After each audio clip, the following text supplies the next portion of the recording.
And, of course, somebody brought up of all the Muslims that are fighting in our military all over the world. Sure. Yeah. Yeah. The whole point. It's a religious right? thing. I don't know what he's really thinking, but the whole point to this whole discussion is about Sharia law, right? And, who is this Sharia? I bet she's a pretty woman. Yeah, well, I think I'm going to name my next daughter Sharia. So oh God, person's name that's Law, their last name's Law. That'd be great. Sharia Law. I think that's great. That'd be funny. Boy, that'd be funny on her. She would go through life. Everybody would laugh and laugh and laugh. I bet they would. I bet they would. Anyway, she would never take a gun to a college campus. And yeah. Anyways, where was I going? That was Muslim Obama. Trying to be serious. President Carson. Wait, what? Carson. Sharia law. That's what it was. Oh yeah. So the fear is that if we had a Muslim president, that they would try to implement it. Yeah, implement Sharia law, which the Constitution says you can't. Really, basically, yeah, right? Can't, because a lot of the tenets or whatever of Sharia are law contrary to that. Yeah, absolutely. So, I mean, it's like, yeah, it's already illegal. Now, if we did, I don't want a president that would try to do that. I don't want a president that gets in front of people after a tragedy and talks about how we need to have gun control, right? But wait a minute. Oh, I see what you did there. Yeah. You're talking about Obama, aren't you? What? Well, in one of those scenarios, yes. But I also don't want a president that'll sign something like the Patriot Act, right? Well, you already did. That's my point. That's what I'm saying. Oh, I see. So yeah, the Constitution says no Sharia law, no Patriot Act, no gun control. Remember, right wing and left wing are part of the same chicken. Yeah. I don't buy that. Oh, I think that's it's ridiculous. True. Whatever. I think they're all terrible. Well, they might all be terrible, but they're not all the same. All they want to do is restrict our Some rights. are certainly more dangerous than others. And I wouldn't call Bush very right wing. I didn't. The other examples were a Muslim implementing Sharia law and Obama. Huh? Neither of them are right wing. No, I know. I'm just saying that it just came So you up. made a random statement Absolutely. that had nothing to do with what we were talking talking about. It was a joke about. I heard about today. I got an atheist joke, but you don't want me to tell it. We talked about this earlier. You have never made up a joke on your own. You're always reciting other people's jokes more poorly than they deliver them. I told you the joke I made up. Knock, knock. Yeah, I don't think you can say that word on the air. Knock, knock. You can't. Do it. Who's there? Nathan, nephew. Nathan, nephew, who? This is not the joke you told me at all. He's not funny. That's the joke. That's different. It had expletives when you told me earlier. No, I didn't. Yeah, it sure did. The knock, knock joke? Uh-huh. I don't remember it then. I know. It's because it wasn't good. It had to be pretty funny. All right. You want to talk about the Russian? No, let's talk about John Boehner. You don't want to talk about airstrikes in Russia? Yeah, okay. Come on. That's great. That's a game changer, man. They're not attacking ISIS. I thought they were. Well, they said they were. Who are they attacking? Americans? Oh, I don't think so. No, they're not. Not. It's funny that the airstrikes came, just days after Putin leaves the U.S. I'm sure that's just a coincidence. Oh, for sure. And we got the letter saying, hey, you need to remove your military. And Russia supports the political leader of Syria. Uh-huh. And he's trying to get those pesky ISIS people out of there. Yeah. Is that what's happening? Well, I think that's part of it. Other is to provoke the U.S. Yeah. That couldn't be it, could it? I mean, Russia has never in their history provoked the U.S.? Been involved in trying to provoke the U.S. or had anything to prove. Yeah. I don't the know. Relations between Russia and, well, even if the relations were bad, they pressed that reset button. You remember that? I remember. I mean, it didn't say reset. The translation was wrong, but October 10th, 1963, 62, 63, somewhere in there. What happened then? I don't know. Kennedy and Khrushchev had a little spat. Did they? About Cuba. Who won? We did. They blinked. Russia blinked. So Kennedy won, huh? Yeah. Long term. There's a theory then that Kennedy was all hopped up on steroids and other painkillers that increased his bravado during that time period. And that was one of the reasons where he really showed an aggressive background. Yeah, there's a book written about that. It's for his back pain and stuff. You can see. No, I got you. But what I'm thinking is we should pump Obama and Ben Carson full of some of that. Well, you can't help a frontal lobotomy. I mean, that damage is pretty much irreversible. Is it? Yeah. You cut and take out parts of your brain. Yeah. They don't. I know. I know what it. You know what it is. Well, I used to. Can't remember anymore. You went to a big private engineering college. You know all about brain dead people. I don't understand. I don't either. I was insulting your alma mater. For no reason at all. Yeah, Doesn't pertain to anything. I just like insulting you. All right, let's move on. I feel like we're floundering. We are. Oh, okay. Let's continue. Continue. Flounder. We're drowning here. Help. Throw us a lifeline. Oh, no. That's an anchor. Okay, here we go. John Boehner. Yeah, Boehner. We're going to go Boehner? ahead. I think Boehner is better. Well, yeah, whatever. That's the cliche, right? Sure. If you want to. Haven't I talked about this before with the whole. Boehner Bonner? No. The nicknames for people. Well, yours is Stinky. It just bugs me. I know. That's why it bugs me so much. It's not nice. Come on, guys. Especially when there's a hint of truth to it.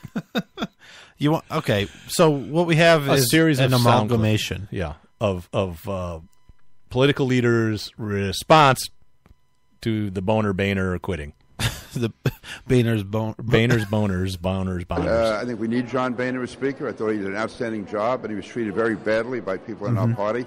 He genuinely thought, I guess, that it would be better for the party if he left, there wouldn't be as much good division. Senator from New York. I disagree. I think it's like throwing raw meat to some of these people. Yeah, so that was Peter King from New York. Yeah. Who showed some decentness on some things years ago. Oh, right.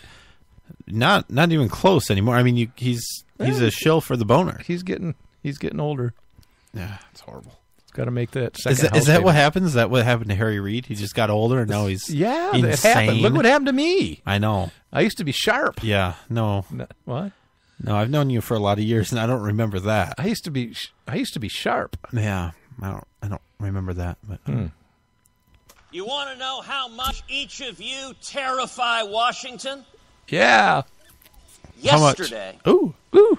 John Boehner was Speaker of the House. And he still is today. Yeah, he still is. Y'all come to town and somehow that changes. Well, I'm sad because that was I Cruz. have a great respect and affection for Speaker Boehner, but I respect his Good decision. governor from Arizona. But I hope that the lesson to all of us is now that let's stop fighting with each other. Rabble. There's a lot of rabbling going on in the back. That was John McCain. We're going to stop fighting with each other because Boehner's gone? Was he saying that Boehner Was is the cause reason of that the we were dissent? fighting? Yeah, I don't know. Oh. Just a few minutes ago, Speaker Boehner announced that he will be Cuban. resigning. And with all due respect to people that serve in government, Like the you. time has come to turn the page. Oh, he's the great healer. With all respect to people who are just like me and serve in the government, let's turn the page. I agree. I think he should. He's not supposed to serve the government. He's supposed to serve the people. Serve in the government, I think is what he said. No, he said serve the government. I don't think he did. Let's play it again. Okay. The time has come to turn the page. With respect to people that serve in government, the time has come to turn the page. Country and institution before self. These are the things that come to mind when I think of John Boehner. It's Mitch McConnell. Yeah. That a young man from Reading, Ohio, wielding a bar towel, could one day wield the gavel of the U.S. House of Representatives. It reminds us of the continuing promise of this country. Is that true? Not sure what he meant that there. true? I guess it was a Cinderella story. Is What I think he was means implying. there is that a congressman is so obviously better of a person than any bartender, is what he means there. I mean, really, what is he saying? It's a Cinderella story. Yeah, but it's not. Humble beginnings, and he rose to great power in this country. Yeah, I get that, but and if a guy from Reading, Ohio, can do it, then Nate, you could do it. But I get a hell of a lot more benefit out of a bartender than I do the Speaker of the House. Well, yeah, they bring me whiskey. Yeah, no crap. They're actually adding value to my life. Society. Yeah. That's a good point too. Nothing wrong with being a bartender. No. Just talking to one yesterday. Yeah, I bet you were. I was talking to him and I was slurring to him. No, I only had one beer. We want to see the job being done properly. We want people that are going to get it done. They come down to these magnificent vaulted ceilings that you see all over Washington, and what happens? They become different people. The vaulted ceilings like we have in the studio. Yeah. That's why we sound so good. So is he saying hello. Is he saying Boehner was different ever? Because I don't think Boehner was ever different, from what I know. Oh, from what he was he's as saying a bartender? They come here as a bartender? Well, I guess you're right. As a bartender, again, adding value. Very different. Unless you got the drinks wrong all the time. Which he probably did. He probably did. A lot of fights started around him. You got one. This side of the bar was always at odds with this side of the bar. Well, yeah, and then when the people across the bar were like, "I'm only paying 50 cents for that drink," he say it's $1. They say 25 cents. He said, "Okay. Can't we all get along? I have no backbone." The Pope talked. You realize that he did say that was part of what helped to make the decision, right? It came from God. Yeah, the Pope, whatever, but man. I hope the next Speaker of the House cries just as much as he does, though. I was going to say something, and I'm not going to say it. When I came into Congress, John Boehner was about as tough as nails as anybody that I knew. I think he made a wise decision to move on and give someone else a chance. He's done a great job, and I'm not, it's a difficult job being the Speaker of the House. Every leader has a season. And I appreciate Mr. Boehner's leadership, and I think he is doing the right thing, stepping aside now. Yeah, she shouldn't appreciate it. I mean, really. I know they feel like, we have to. It's like a retirement party at your job or something. Like you have to pretend like you like them. The guy that you hated is retiring. Like, thanks for your service. Let me show you the door. Let me show you the door. Let's do. Are you going to keep that stapler? Let's do this day in history right now. Really? Really? Yeah, I'm all excited. I can't even. I know. Can't even wait. I know. This day in history from the History Channel website. Boy. This day in 1776. Ooh, that was an important year for some reason. It rings a bell. I don't know why. It was really important in the history of Great Britain. Yep. Yeah, I agree. I'm not sure though. And this is gonna incorporate France. Benjamin Franklin and Robert Morris receive information that the French are going to purchase arms and ammunition in Holland and send them to the West Indies for use by the American patriots. Covert French aid began filtering into the colonies soon after the outbreak of hostilities in 75, when Silas Deane, a Connecticut delegate to the Continental Congress, left for France on a secret mission. A bunch of people decided that he should go to meet with the French foreign minister, Charles Gravier, and Count de Vergennes, to stress America's need for military stores and assure the French that the colonies were indeed moving towards total separation from Great Britain. Deane managed to negotiate for unofficial assistance from France in the forms of ships containing military supplies. And he recruited the Marquis de Lafayette, that's a name that we should know, to share his military expertise with the Continental Army's officer corps. However, Nate, It wasn't until after the arrival of the charming Benjamin Franklin, who we discussed, and you didn't think went to France as a negotiator. I never said that. In France, yeah, you did. I In December told you that. 1776. No, you didn't. In the American victory. He was